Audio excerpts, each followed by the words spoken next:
Hi, everybody. Like you said, I'm Andrew from Tonic. I'm CTO at Tonic. And at Tonic, we make a platform for creating generative models.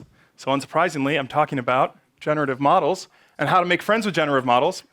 In particular, how you can make synthetic data for your sales needs, for your data science needs, your development needs, and your testing needs. So let's get going. To set the stage, I want to talk about how I came to this problem. And it began in the 2009 financial crisis. Remember this when, everything went to shit?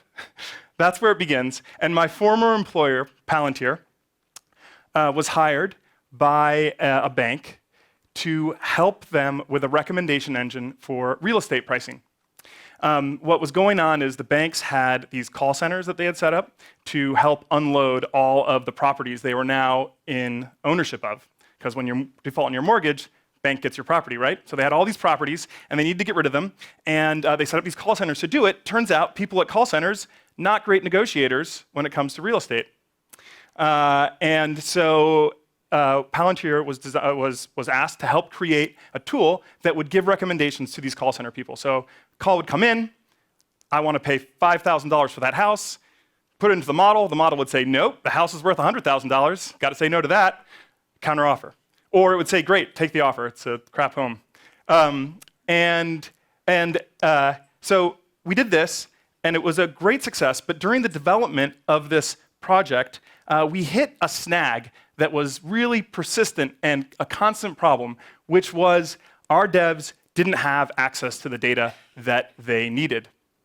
In this case, the data was really sensitive data about homes and mortgages and all that. So like if you've ever applied for a mortgage, you give them everything about you, including your credit score, your income, other personal details, and also included like the current negotiations that were going on about the mortgages. So this data could not leave the bank, but the way Palantir is set up, all the development was happening in Palo Alto, and the developers were not able to reproduce bugs. They weren't anticipating issues. Scale testing was like not a thing. It was a problem. So myself and a few other engineers decided, you know what we're going to do? Let's make a generative model that will create a sufficiently accurate data set to the real data that we can do this testing, and hopefully we can do it all on site and catch a lot more bugs. So we did that, and the developers were happy. They said, great, thanks, this is awesome. Now I won't give you as many bugs. And I was like, yeah, thanks a lot. But something else happened that I didn't expect, something I didn't foresee. And that was other people got into the game. The designers were like, hey, we want this data too. And the designers were able to make more realistic or more correct UIs for the data that they were actually seeing. If you've ever seen this problem of like designing with wrong data or with incorrect data, you end up with designs that don't really fit the needs.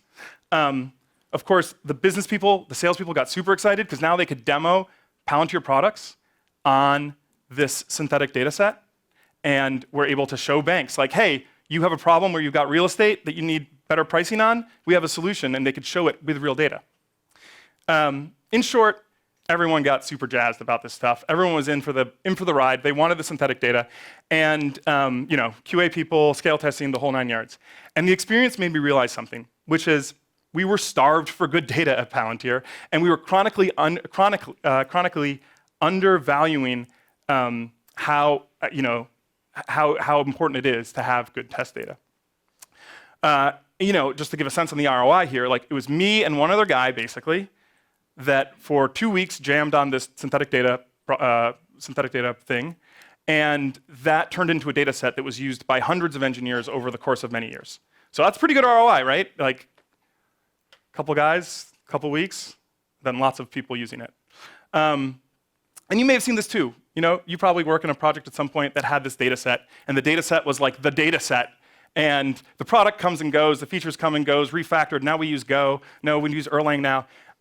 But the data set remains because it's the only data set you got, and you need to make everything around it. So the conclusion of this is that there's an opportunity I realized here for people who understand data folk, let's say, to enable other parts of their organization And if you're here and you're not a data folk, the opportunity is you to tell a data folk person, hey, you can make my life better. So I'm here to tell you, you can make lives better by doing this kind of thing. Great. So every talk needs a framework. This framework is a framework for making friends. And step one in the framework is to identify situations where data deficiency occur. This isn't about your data problems necessarily. It's about looking outside and seeing like where are data deficiencies in my organization and where are quick wins that I can get, creating some data set. Step two is target the right kinds of data sets. And the last thing is not really a step, but anyway, you can't really mix double ULs and OLs. The last one is toolbox for simple modeling techniques. And so we're going to go through, that's the framework of the talk as well. And we'll go through these things one at a time. And we'll start with identifying situations where data deficiencies occur.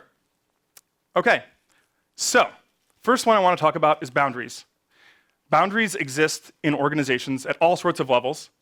And this is like maybe the lowest level of them.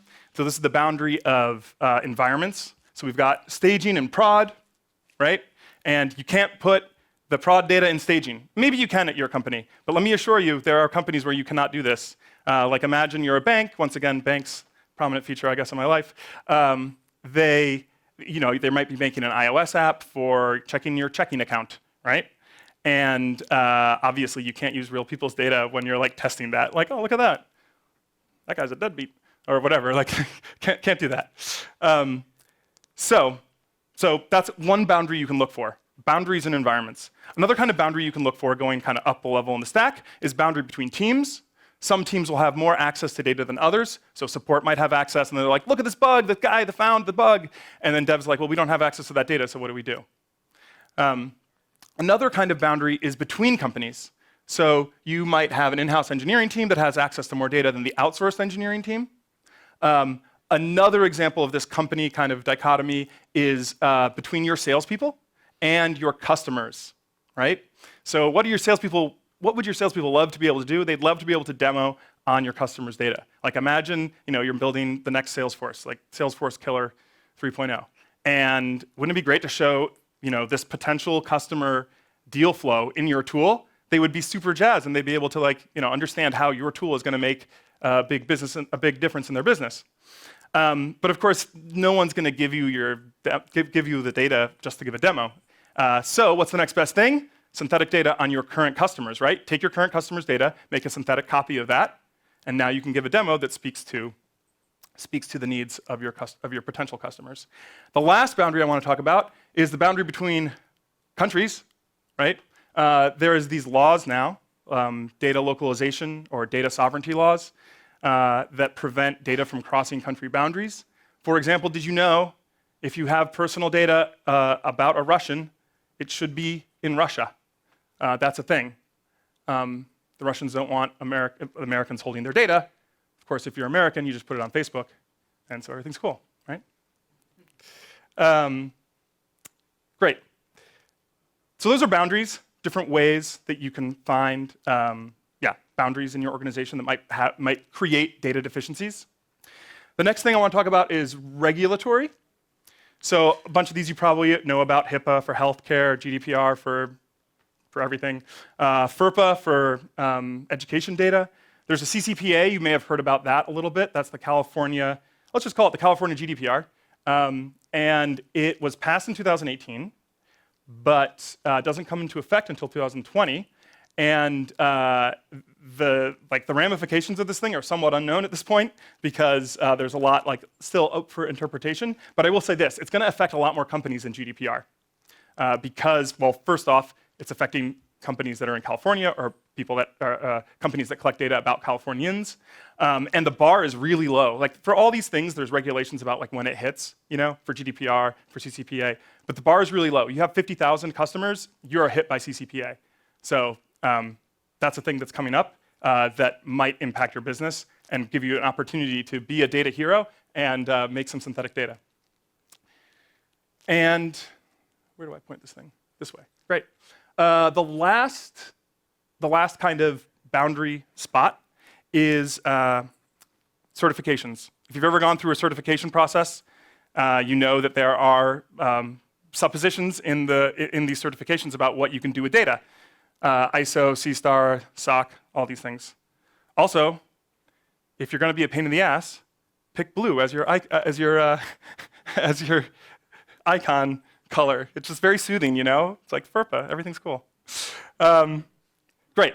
So those are three places you can identify data deficiencies, right? Boundaries, regulations that are coming up, and certifications. Great. So now imagine yourself thinking to yourself, great, I've gotten this far. I've identified a boundary that I want to attack. So what kind of data sets in that boundary are going to be really ripe for using data synthesis on? So I'm going to argue for structured data being the beginning of where you start with that, and I'll give some more examples in a bit. But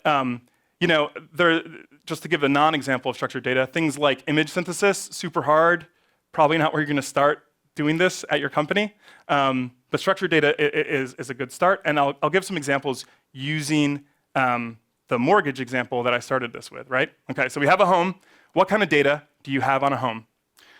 Well, to start with, you're going to have like continuous data on like the size in square feet, or the date it was built, because time, also continuous, not a flat circle. Anyone? No? Matthew McConaughey? Yeah, True Detective. It's great. Anyway, so time is continuous. And we also got categorical data, like the style of the roof, or is it a fancy home with a pool? We also have relational data. So this is like how this property relates to other entities in the database. For example, the home might have an agent and an owner. And those are provided in foreign keys. Another kind of data is event data. And event data is super interesting because it happens at a different cardinality to the underlying, to the property data, right? There's a lot of events for a single home, and they happen also in like a certain order. Often, you'll have like an appraisal, and then it will sell, but not always. Sometimes, right? So that can make events pretty interesting to synthesize. I wrote a blog post about it. I can tell you about it later. And then we got text data, which is like notes, appraisal notes, offers, that kind of thing, and demographic data, so address, city, state, that kind of thing. So let's organize these. We've got statistical, so that's going to be the things that are like simple statistical models, continuous data, categorical data, demographic data. We've got structural, so these affect like the shape of your data, how things are related, what the cardinality of different sets are going to be. So those are your events and your relational. We've got text. Text. And we'll go to the next slide, which looks remarkably like the first one. So now let's talk about how we're going to model these. And my purpose in this section of the talk is to give you guys kind of like a small toolbox of things you can dip into when you're addressing this issue. It's not going to be like the whole set of covering all possible situations, but I hopefully picked a couple interesting ones here to give you guys an idea of what to do. And I can't go through every one because we don't have enough time.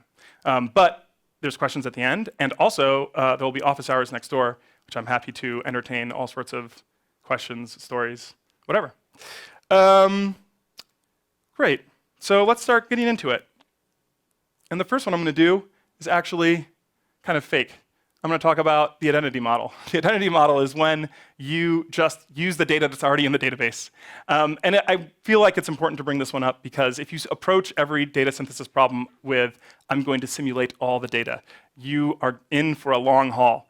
And there really isn't a need often to do such an extreme approach, right? Frequently, you can get away with taking just a few columns that are really sensitive or a few tables that are sensitive and then keeping the rest the same. It's blindingly obvious, but I wanted to make sure you guys were aware of this possibility before you go knee deep. So the first one I want to talk about that's kind of more real is for continuous data. And that one is, the approach that I'm going to espouse here is kernel density estimation. Kernel density estimation is a way of modeling continuous variables. It's called a non-parametric method, which means that you don't need to specify the distribution up front. So you don't need to say, oh, it's Gaussian, or it's going to be exponentially distributed. It'll figure that out for you, kind of. Not really, but close enough. And also, it's really easy to extend in multiple dimensions. And most importantly, it's really easy to implement. So that'll make it very attractive for our use case, right? Of we don't know what kind of data there is in there. We don't want to think too hard. Let's just do something that'll be easy. So how does it work? Suppose you have a distribution, like this one right here. I've got a PDF on the screen, and it's not Gaussian or exponential or anything like that. It's some funky shape. And we've got empirical data that fits this distribution. So it might look a little bit like this. Hopefully you can see those hashes on the x-axis right there. And you notice that the hashes are more frequent where there are peaks in the PDF, because that's where we're higher likelihood of sampling, right? The way kernel density estimation works is it begins with a kernel. A kernel is a small function with certain properties. Notably one is that it kind of has like a finite support, not technically entirely true, but sort of finite support in the sense that like it dithers off to zero or it asymptotes to zero as it goes out. And the way kernel density estimation works is it begins by putting one of these little kernels, one of these little functions, on top of every one of your empirical data points. And then the final solution is to just sum up all of the kernels. And now you have a probability distribution function that kind of looks like the original one, right? Now, it happens to be that if you knew what the distribution was up front, let's say you knew it was Gaussian for whatever reason, you should use Gaussian. It'll be better. But if you don't know, or you just don't want to check, this will get you pretty close, certainly close enough. And a few more details about kernel density estimation. First off, you might be wondering, well, what should I use for my kernel? A really great choice is the normal distribution, but there are plenty of other choices out there. You can go on Wikipedia and read about them, or download open source libraries and learn about them that way.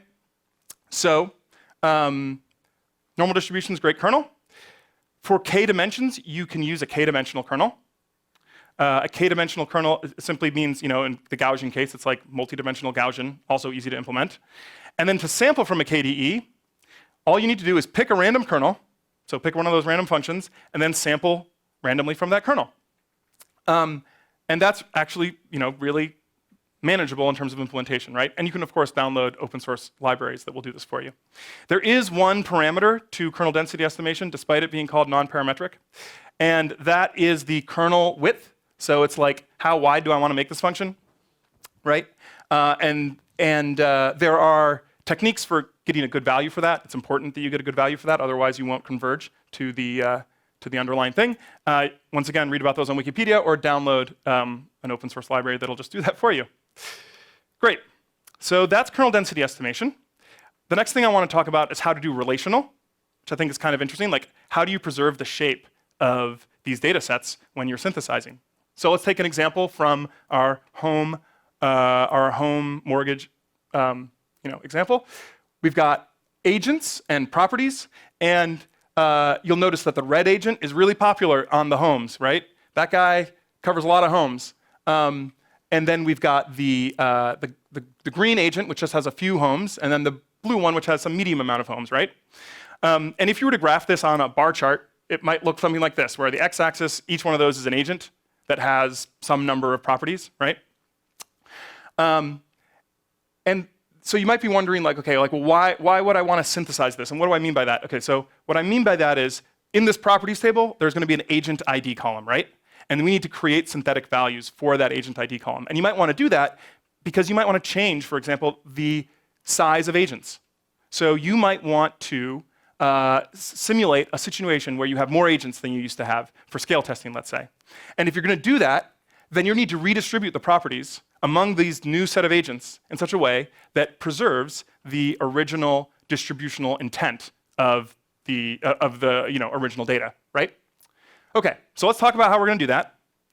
And I'm going to use words to describe it right now. And the words may or may not make sense to you. And then after that, I'm going to show some pictures, and hopefully it'll make sense. So here are the words that may or may not make sense to you. The way we're going to do it is we are going to create a PDF that approximates this bar chart. Then we will calculate a CDF from it, cumulative density function. And then we will invert the CDF to sample agent ID from that. So let's do some pictures now. And some equations, but ignore the equation for now. So the first step we're going to do is approximate the underlying data with a continuous function. So all I've done here is connect the dots, as it were, and made a bunch of linear approximations to the underlying data. And so this equation that you can largely ignore, I'm only including it here in case someone wants to go back and look at the slide and be like, well, how do you actually do it? That's where you start. And this is simply a linear approximation, so simply drawing the line between the dots. It's a linear spline, I guess would be the right term for it.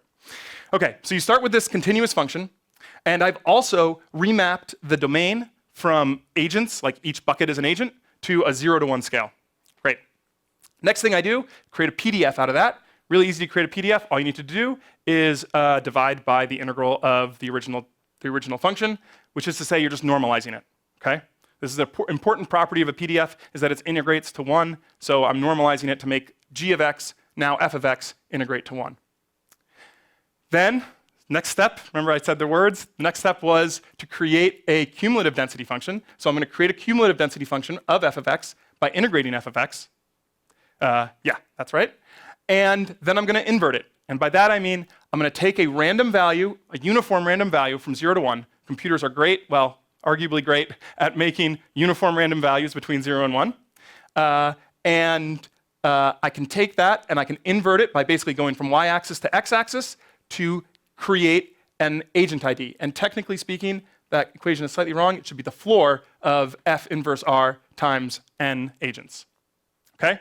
So that's the picture version of the words. I have 2 more pictures that will hopefully make it really all make sense. Great. These pictures are top quality, I know. So here was our cumulative density function, right?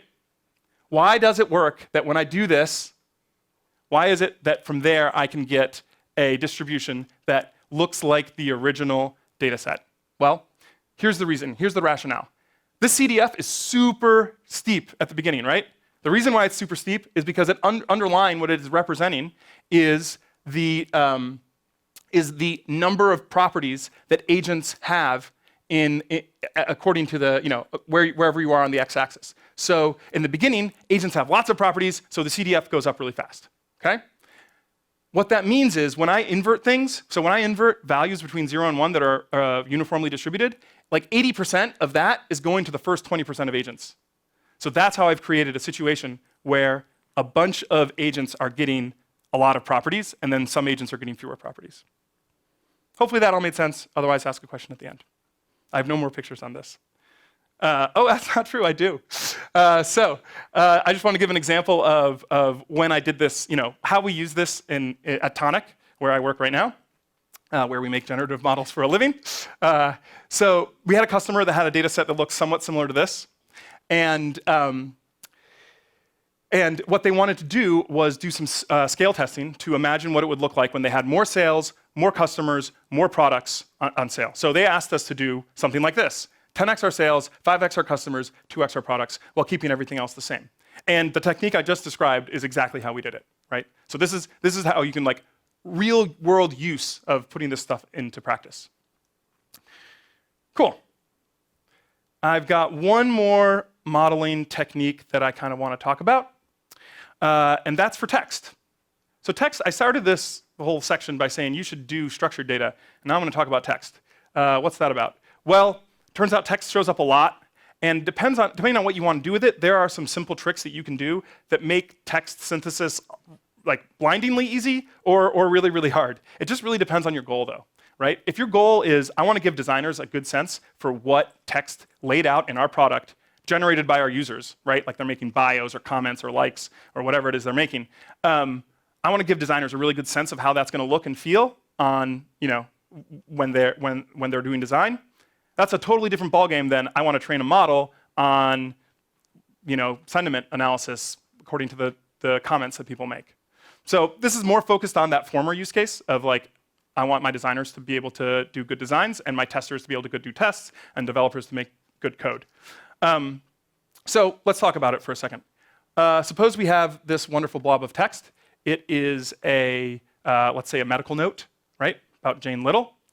And often, what would you do if I said, oh, I've got this and I want to make some fake data for it? I'd tell you what I'd do. I'll use lorem ipsum, right? Everyone uses lorem ipsum. Don't use lorem ipsum. It's really, really terrible. Look at these two. Look how much data has been lost in this transition. I mean, there's basically no data left at all. If you're a designer, you might not realize that, hey, people use bulleted lists here, right? The bulleted lists down here. And there's like kind of a heading at the top. That might be kind of useful to make it pop out or whatever. So let's talk about some improvements we can do. The first improvement, really simple one. Don't use lorem ipsum, just replace all the letters with other letters, random ones. Keep the capitalization, replace all the numbers with other random numbers, and keep the punctuation, new lines, and all that jazz the same. And now you've got another data set that works really well for doing design stuff, right? I mean, you can compare the two. It looks a lot more similar, right?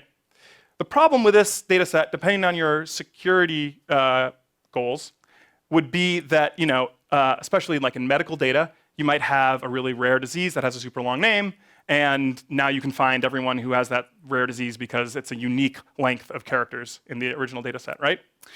So an alternative to this, if your constraints are a little more rigid, is format preserving lorem ipsum. Bring lorem ipsum back, and let's do format preserving lorem ipsum. And I made a little open source version of this as well, in case people want to use format preserving lorem ipsum. It's like all of 20 lines of code. You can literally copy it from the Python that I have to any language you want. It's not very complicated, but it's cool. And it like makes data that is more secure and also gives the designers what they need to make smart decisions, right? Cool. So that's kind of the conclusion I'm going to have for the modeling section. Actually, maybe I'll say one more thing about this. You might be also wondering, okay, well, great. How do I make a generative model out of this where I want to make this is great for masking, but how do I make a generative model out of this? Well, one simple technique is to grab like 100,000 values from your data set and then use those as a seed, like a scaffold for creating things like this or things like this, right? So then you end up generating, you can generate as much as you want or as little as you want, and and so that's how you create your generative model. Okay, so we talked about one from each kind of column, which was intentional, but that's all we have time for this session. Like I said, you can go to my office hours if you have more questions about other stuff here. With that, I will give a framework wrap-up. So step one, identify data deficiency. And so that's looking for boundaries in your organization, right? At all different levels of your organization, looking for places where certifications might be happening, where certifications are going to happen, or regulations are hitting you. Target structured data sets, avoid the unstructured ones because those can be a whole other beast. And have this toolbox of simple modeling techniques. And we talked about relational data, text, and continuous data. And with that, I will give some final takeaways. Teams are often missing the data that they need to be as efficient as they could be. And data scientists and data folk in general have the knowledge and the skills to actually help this. So, and it's easier than you think. So, if you're a data person that can address this situation, go out there, find boundaries, and help people out, and you will make some friends. And with that, I will take questions. My question is about the risk of de-anonymization. Yeah, of so course. I can imagine using this, if I had access to the whole model that you're using to generate new data sets, I could do something like rejection sampling to find possible worlds that match the data that I have to try to impute missing values. What do you think about that? And is this robust to that? So a lot of times the way I think about that is it really depends on your goals for the data, right? If your goal is to do like the next Netflix challenge and put your data out there for everyone to see, the bar is really, really, really high, as it turns out, because there are a lot of people with free time on their hand that will de-anonymize this data if they can.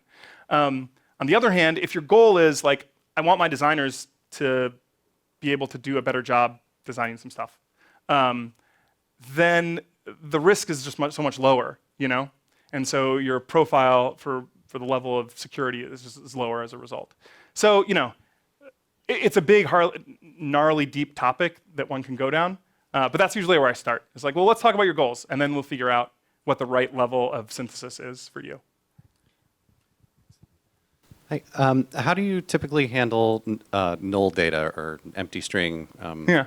Particularly with the relational model you were talking about. Okay. Yeah, interesting. Okay. So typically the way we, now I'm talking about like the way we do it, the way we've done it for customers so far at Tonic is largely to try to recreate whatever sort of null distribution there might be in the original data set. And so that just means kind of measuring what is the propensity for null to be in a given column, or maybe even more powerfully, what is the propensity of a null to be given other constraints in the system, and then recreate that by saying, okay, well, we're going to put nulls in according to that distribution.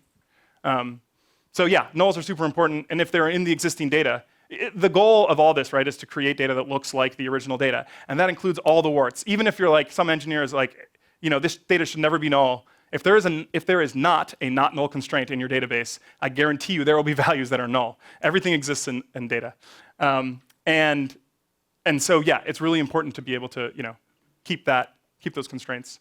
Sorry, not the constraints, but keep that original data in your synthetic data. This seems incredibly cool for a design engineering use case, but if I'm using this for something like a sales demo, then it would seem really problematic that there's no real way here to model covariances between this stuff. There's no way to embed, if I'm demoing a product that's a data product and I want to show an insight you would find in this thing, that seems like something that is going to be hard for me to transmit into a synthetic data set if it requires more than an individual column. So yeah, Any tips? Yeah. No, I got you. So with the KDE example, I kind of neglected to mention this. Every time I write notes about what I'm going to say, and then I just say stuff. So I forgot to say this. Thank you for bringing it up. So one of the things I talked about was you can do multidimensional KDE. Why did I even say that? The reason why that's useful is multidimensional KDE is joint probabilities, right? So what that's saying is I want to do a joint probability across these 3 different variables, and or 4 variables or whatever. I mean, don't do too many because then your data is not going to be so good. But certainly 1, 2, 3, that works well. And you can capture exactly what you're bringing up, right? Like an example would be, of course, the value of a house and the size of the house, square foot versus price, those are going to be related. And so yeah, you can do it. Do it. The answer to your question is you better do it. When you're making synthetic data, include those correlations. That's an important part of it, because otherwise you won't be able to do those sort of sales demos and those investigations. Other questions? I know there are other people with raised hands.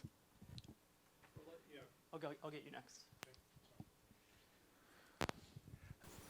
Do you have experience with synthesizing geographical data sets? And so for instance, if somebody wanted to replicate sales data or something like that, what are the techniques? Yeah. If there's time, I'm also interested in the time dimension as well. The time dimension. Yeah, demographics was one of the topics that I had as a thing that I didn't reach. So that's like city, state, zip, names, that kind of thing. There are a couple of cool data sets out there that you can use as starting points. It depends on exactly what you want to do. Like I said for the other question, right? It's it depends on exactly what you want to do. But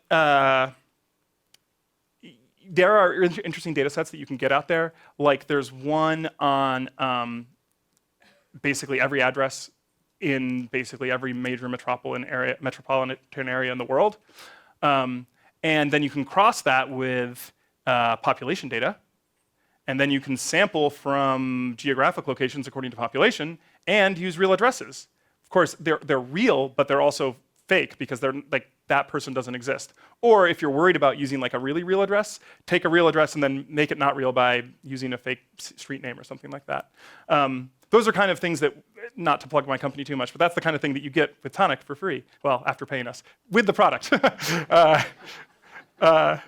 So yeah, that's the kind of but that's a totally valid question, and you can use there's open source data sets that can make that good. If you want to talk about more during office hours, that'd be cool too.